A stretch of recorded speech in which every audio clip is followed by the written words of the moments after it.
Whatulo atu kai tuku, ke uhau atu pia mohoto ki PULETAHA, pia mei he lolo a halai walu.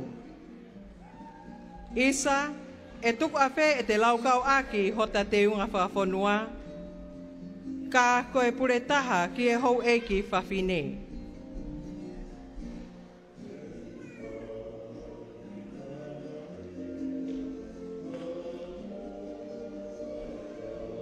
Neu whiri ke PULETAHA lan pinki mai. Isa, ai lanu o yanga malu, nonga, pia moe Fiema'u e.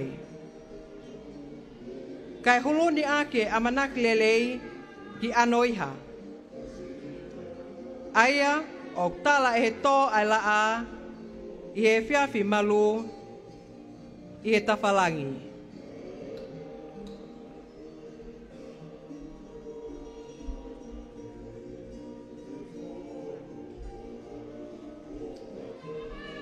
Ko e kofu o kungani aki ai ngahi fi, pe ato e whakawei aki e foifa i kawei koula, ka ko e pouturiki molmalu ai nofo ai whawhine tonga.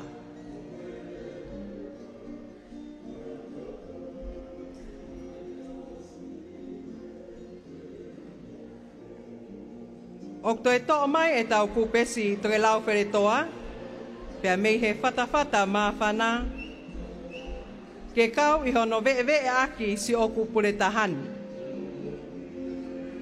Iyo, ke uno oloto e kupesi tuk whaoloni, pia whatai peia ke mahu inga hota tuk whaholo hou e whawhine. Oku whaha mahino ke au ai whafotunga, pia ke molu malu, o tatau pe ko whea wheituu oku te iai. Ki whale lotu, pe koe ngawe anga, pe ko haka toanga ai tonga. O ko mau haloto fia, ke te tui ki ai hoto PULETAHA koeni.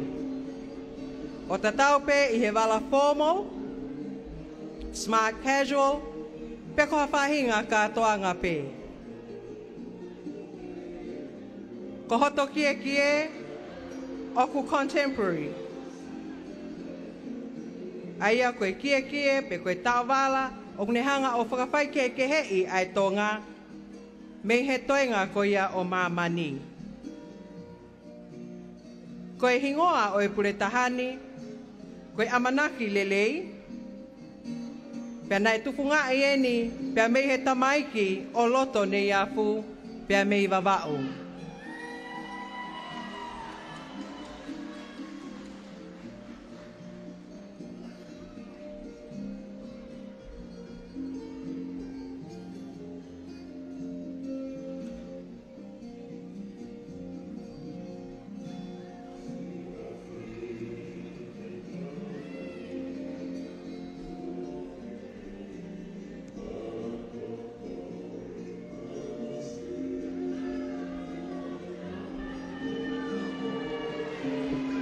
Hangene ulawe ki ai koe PULETAHA koe ni, lawe atu i pe ka wheituu.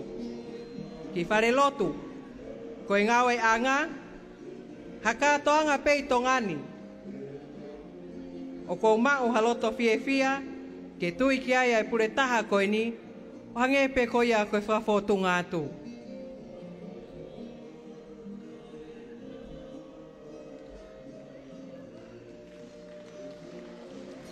Ladies and gentlemen, I give you contestant number 6, Miss Current of Love Charity Vava'u, Miss